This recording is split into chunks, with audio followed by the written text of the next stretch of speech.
America. We are endowed by our Creator with certain unalienable rights: life, liberty, and the pursuit of happiness. By honoring your sacred vocation of education, you impact your family, your friends, and your community. At Grand Canyon University, our online bachelor's, master's, and doctoral education degree programs allow you to balance online coursework with observational and hands-on experience in the field.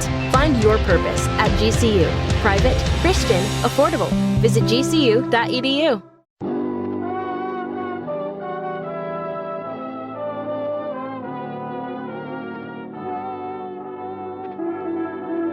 Broadway Is My Beat. From Times Square to Columbus Circle, the gaudiest, the most violent, the lonesomest mile in the world.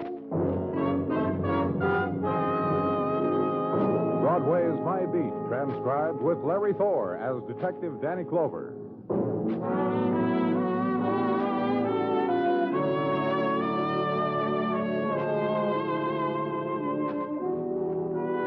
The days pass quickly on Broadway now. It's November, and the time clock people go home in shadows. Even autumn is slipping away, and it's got to be done quickly now. Fast drink, fast shower, quick phone call, and out into the swarm. Out into the spilling darkness and eddies of crowd and furious street. For November night is torrents, is rockets of color, is sudden, swift rush of riot. So grab a partner and hang on. The time is dying, starting tonight.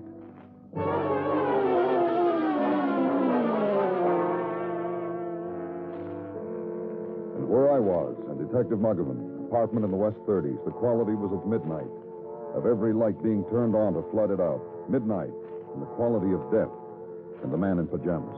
I hit him over the head with this.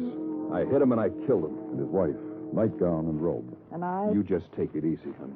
What were you going to say, Mrs. Cordell? Nothing, that I was the one who called the police, that's all. Yes.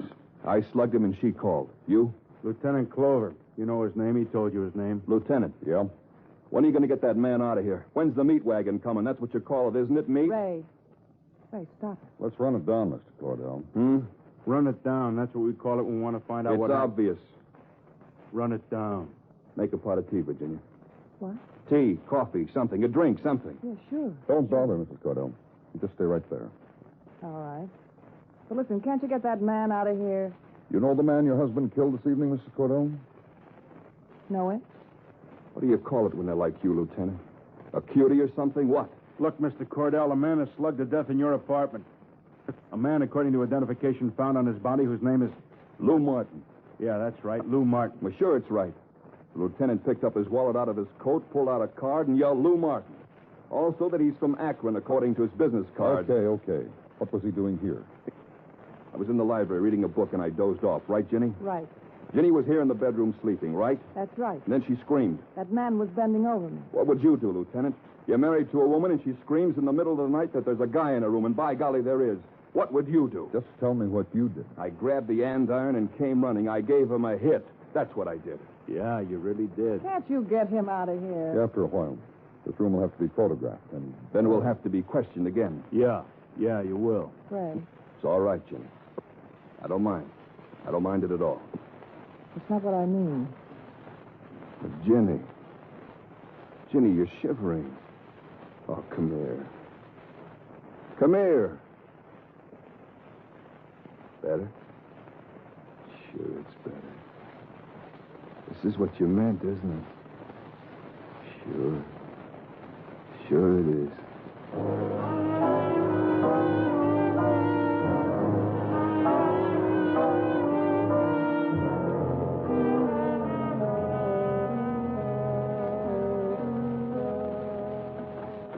Danny? Good morning, Gino. Come on in. How do you feel? Well, this is a warming note if I ever heard one. Huh? Good mornings, and how do you feel? Hello to fellow. The pause in the day-to-day hurly-burly to inquire. The need to know how a friend is faring. Look, answer the question, Gino. How do you feel? Fine, thank you. And you? Fine, thank you. Good. Let's get to work, shall we? I don't see why not. However, Danny, there's not a whole lot to report. Dr. Sinsky is at autopsy at the moment, and no word so far from him. However... Just go on, Gino. Well, nothing, except the hotel which registered Lou Martin before his death has been located. due to the diligent efforts of What's the name of the hotel, Gino? the Easterwood, Danny. Uptown, East 75th. Well, thank you, Gino. Of course. Squad car and ride uptown then. Through bright glintings of November streets, through quick fusion and drift of November color, with brown haze and yellow sunlight and gray stone and black winter's coat and poodle, snow white, held against the pallor of a woman's face, who waits for a traffic light to change, watches it change, shifts the poodle to warmth of the other cheek, waits again, and the gentleman tips a Homburg.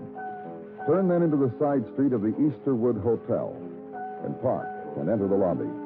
With the late autumn performance of loiterers, of November's transients, of permanent residents who sit on edge in split leather chairs and compare watches with the dubious statement of the hour as written on the face of the lobby clock.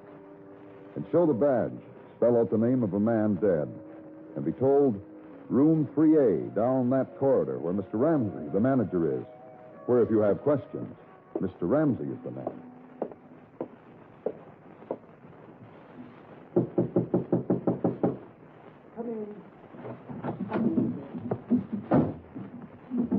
Mr. Ramsey? Yes.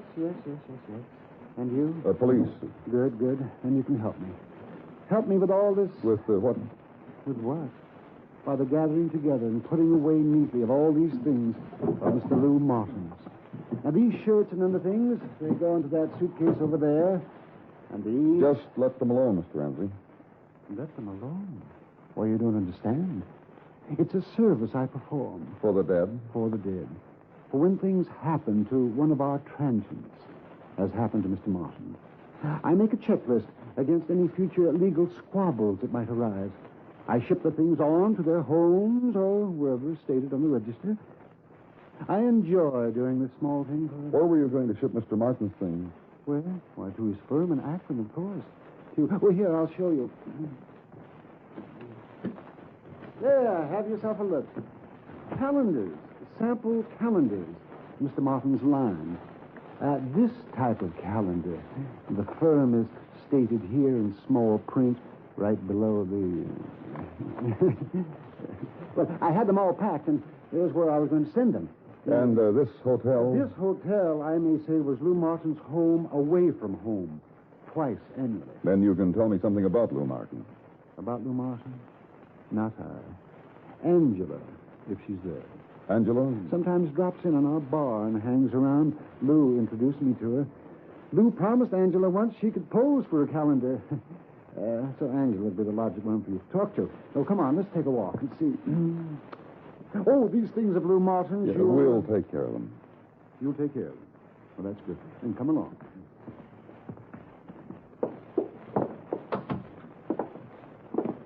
If you'd care to tell me how Lou Martin died... The paper was quite vague on certain details. Oh, forget it, Mr. Ramsey. Of course. Forget it. Boy, those things of Lou's, don't ship them. This policeman's going to take care of them. That's our best boy. Come along.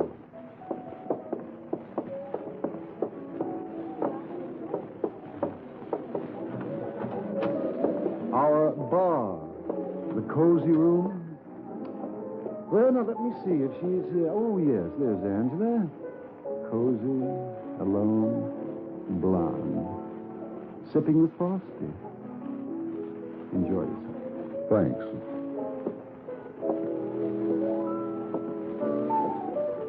I saw the cop point you to me. My Frosty... There. My Frosty's dead. It's what I'll have. Another Frosty, please. I'm from the police. They don't allow dancing in here. See the sign? No dancing, it says. Mr. Ramsey told me you knew Lou Martin. Hip, hip, hooray for Mr. Ramsey. What about it? You think I'd ask you to buy me another Frosty? Lou wasn't dead. Lou wasn't dead. He'd be sitting right here by my side, buying me everything I need in the world. Lou wasn't dead. You two got along fine, huh? Very fine. Every 2 months for the year I worked here, for 3 years, twice a year. That's 6 times we got along very fine. There was red circles around the days when, on his sample calendar. Did he ever tell you anything of robberies he was involved in? Any prowling? No. Lou never told me he was a burglar, a thief by night, a night rider. He never told. Well, I see my time is running short, and I must bid you... Joe, hit me with another Frosty. Hit me, hit me, hit me, baby.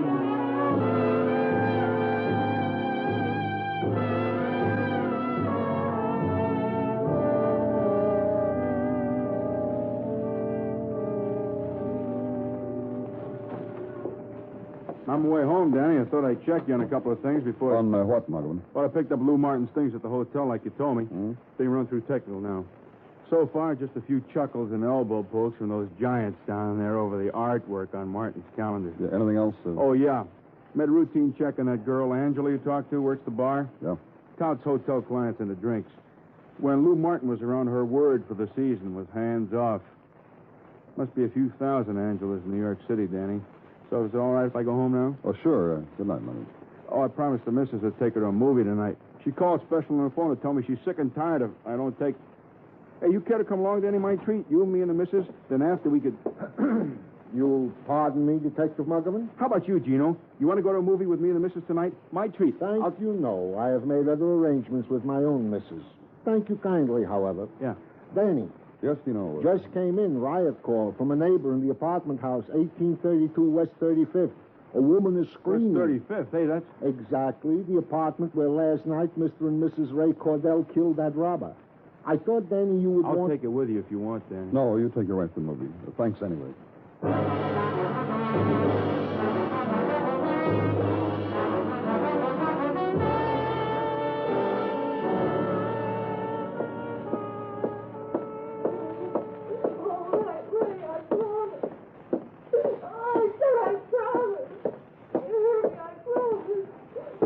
Open up. Open up. Who asked you? You having some trouble, Mr. Cordell? Neighbors been eavesdropping, huh? Yeah, they have. Let's go in, huh, Mr. Cordell? Jenny and me, we just didn't see eye to eye on a thing, so I let her have my point of view. That's no cause for a neighbor to yell cop. That's no Mr. reason. Cordell? Ray's right. There's no He's cause. been beating you, hasn't he? He doesn't know, does he, Ray? He doesn't know how we are, we two. Ray, honey, What do you want, baby? when you close on Punch. That's it. Oh, I love you, I love you, I love you. Baby, honey. Honey, Punch. See, Clover? The man and the wife. And a love like it's never been.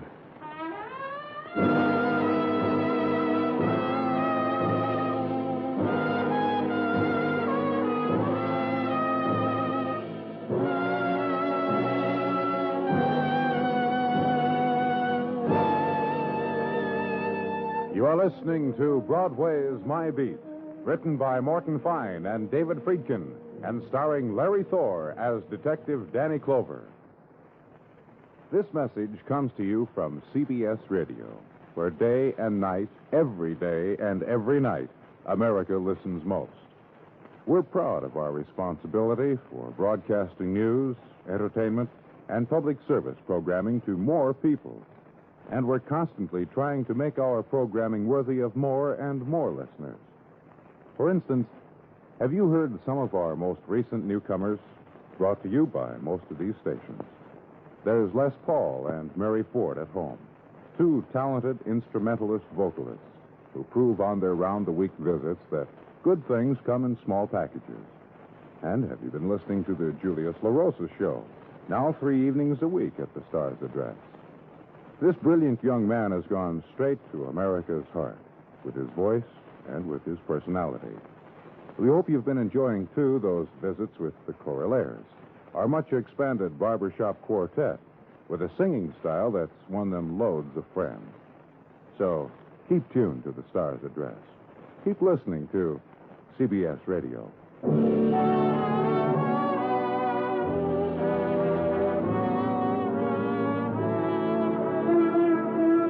November night at Flood. and the mood is already set on Broadway. Laughter muffled against the fur piece, and the warm words out of the mouths of hawkers turning to mist on the chill night air, and mirrors that earlier glittered dimmer now and hazed and worn with having held the sharp images of the day things, of the day girls who dipped in flight, made scarlet their mouths, engraved their reflection on mercuried glass, and darted away. And now the replacements moving in, shadow and reflection and night images floating under glass. Mood for November. And where I was, the mood, loving. Honey bunch. You are my own true bunch of honey. And the gesture, gentle. My fingers on your lips, baby. And repeat after me. Mr. Cordell, You're spoiling it, Clover. You're insensitive. a little while ago you were beating her up.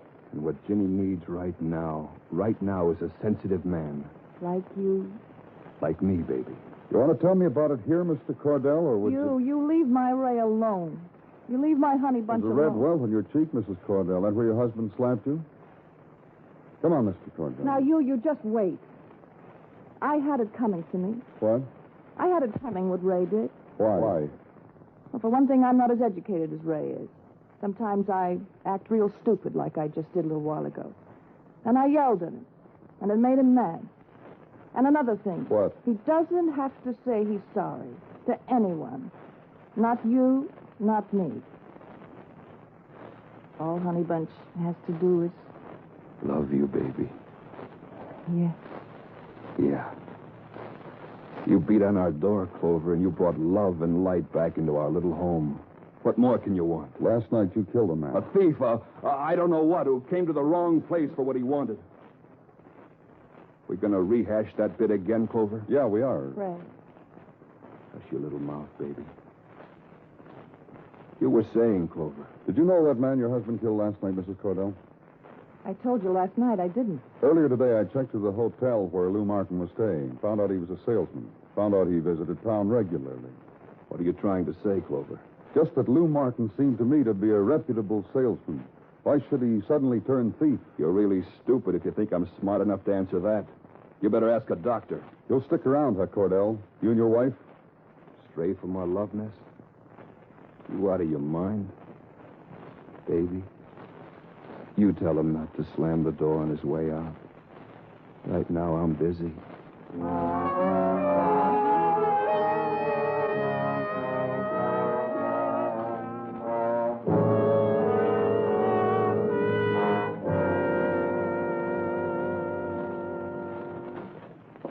Few things, Danny. Oh, what things, sir? Oh, this for one. Report from Dr. Sinsky. You'll read it, you'll see. And Mr. Ray Cordell, he's a true champ at the andiron. The way he went over Lou Martin with it. Bones I never knew people had in him. You read it. It'll bear me out. Is there anything else? Oh, yeah. Legwork. Routine rundown of Mr. Ray Cordell. What about him? Artist. Illustrates kids' books. One of the top men in the field, I was given to understand. You know why? No, I don't, Muggavan. I didn't either till his publisher, Mr. Etlander, told me why. Ray Cordell, he said... give me a minute. I'll try to remember Mr. Etlander's exact words. Well, Muggavan? Ray Cordell, he said, an innocent, a creature of faith in his fellow man. A man who looks at the world through the window of the eyes of a child. That's why. Well, thanks, Muggavan. That's... Oh, one more thing, Danny. The publisher gave me the names of two people he works with most of the time who wrote the kids' books. Cordell illustrates them. Well? I call these two people Bobby and Essie Goodhue. Brother and sister. Here's their address in the village. I told them you'd be around. Well, why? When you could have... Some people have got to be seen to be believed, Danny. From the way Essie Goodhue talked to me on the phone, I wouldn't want you to go through life without these two. Bye, Dad.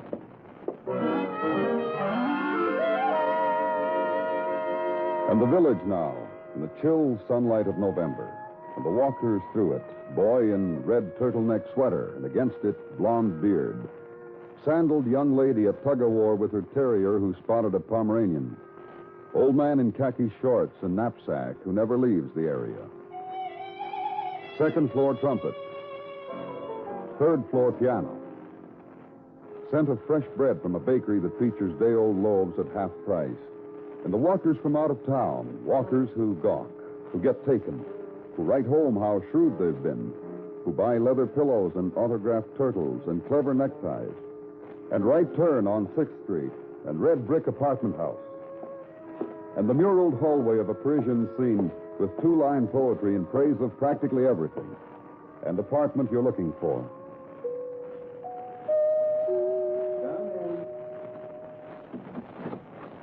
Come right on in. And you did.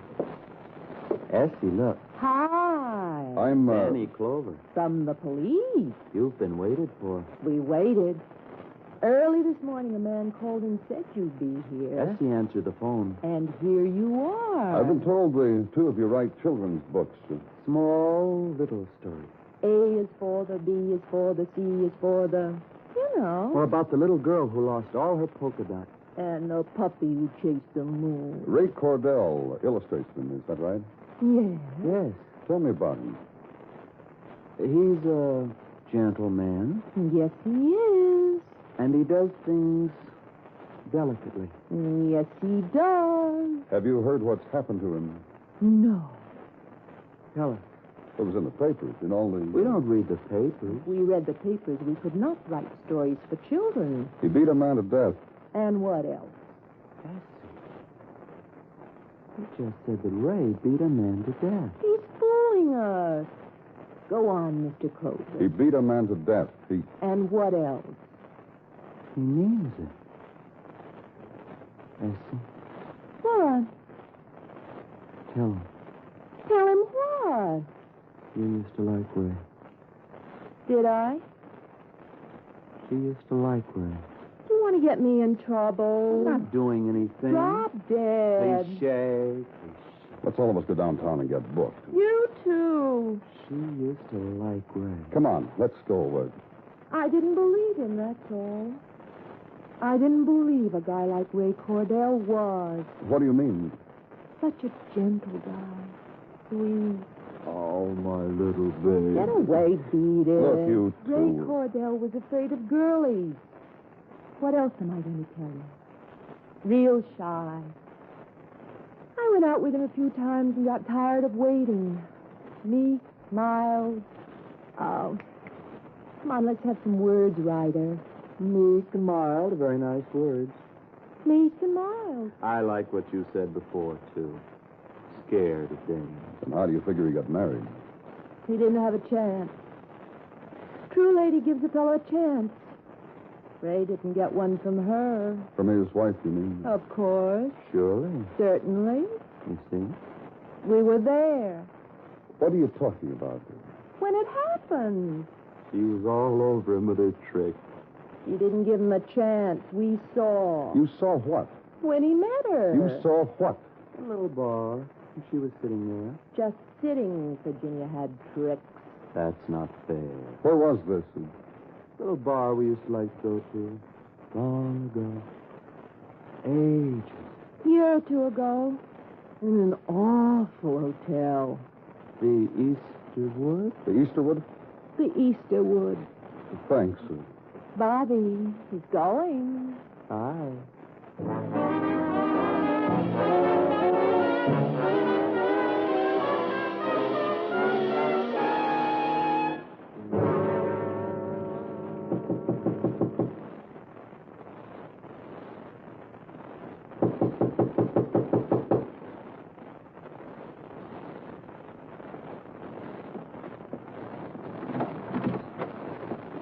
Oh, Hello, Mrs. Cordell.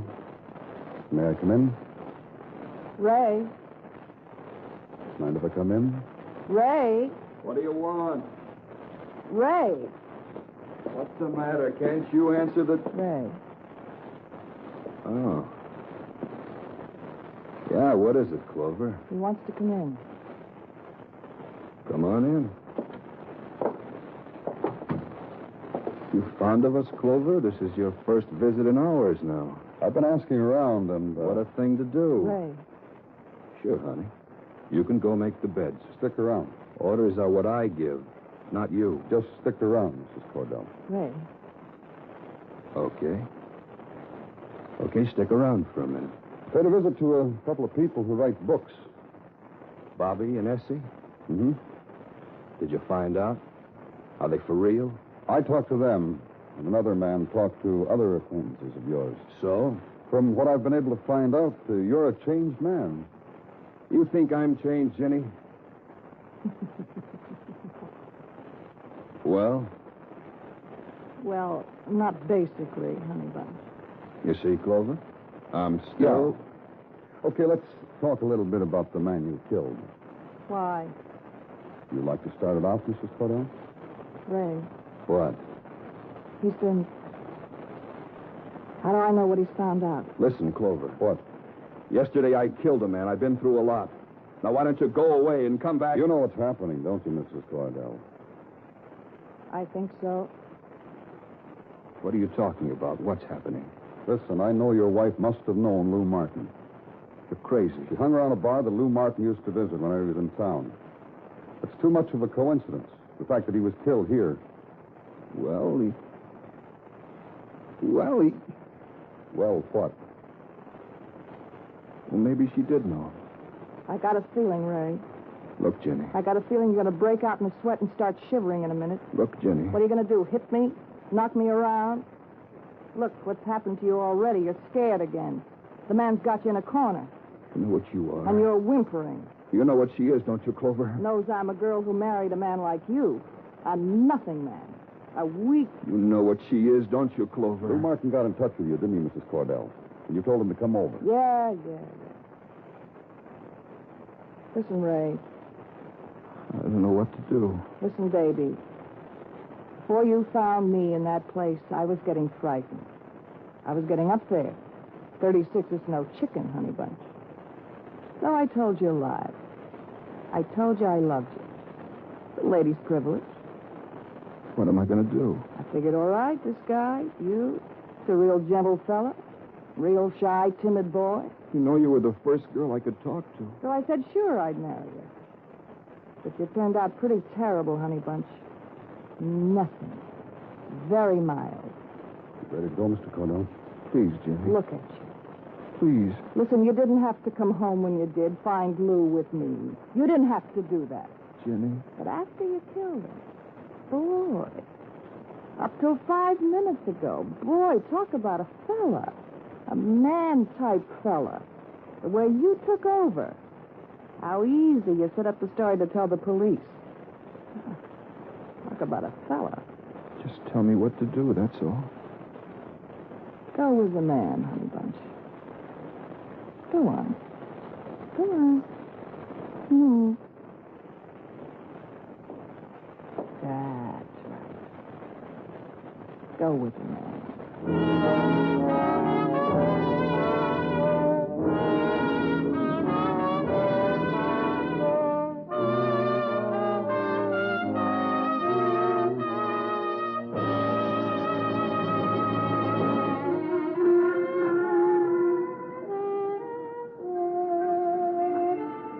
When night turns into Broadway, the street plumes into flame, flings reflections hard into the shadows. It's the dream. It's Blair that ebbs and screams again, and faces darting, wavering, lost forever. It's Broadway.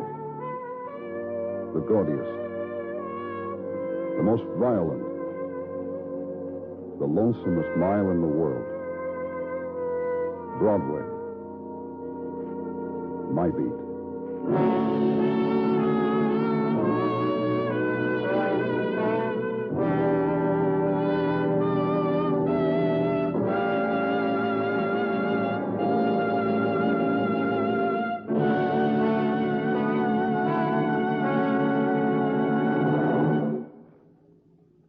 Broadway's My Beat stars Larry Thor as Detective Danny Clover, with Charles Calvert as Tartaglia and Jack Crucian as Muggavan.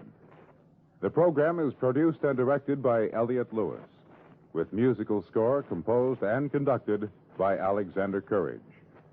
In tonight's transcribed story, Herb Ellis was heard as Ray Cordell, Mary Jane Croft as Virginia Cordell, Gene Bates as Essie Goodhue, Jack Edwards as Bobby Goodhue, Howard McNear as Mr. Ramsey, and Eve McVeigh as Angela. Bill Anders speaking.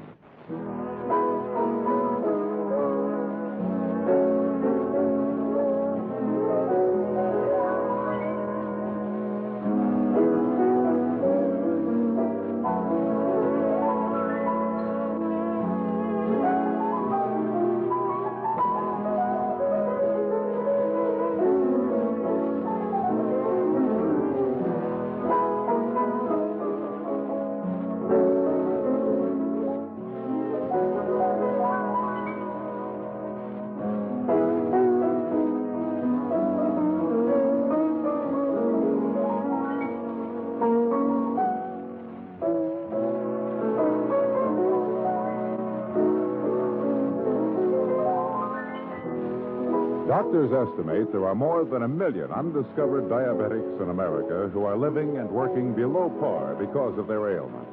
This week, annually observed as Diabetes Week, a campaign is underway to locate undiscovered diabetics for their own present and future well-being. If yours is one of over 800 communities making diabetes tests available, take advantage of the occasion to test yourself and your family to be sure.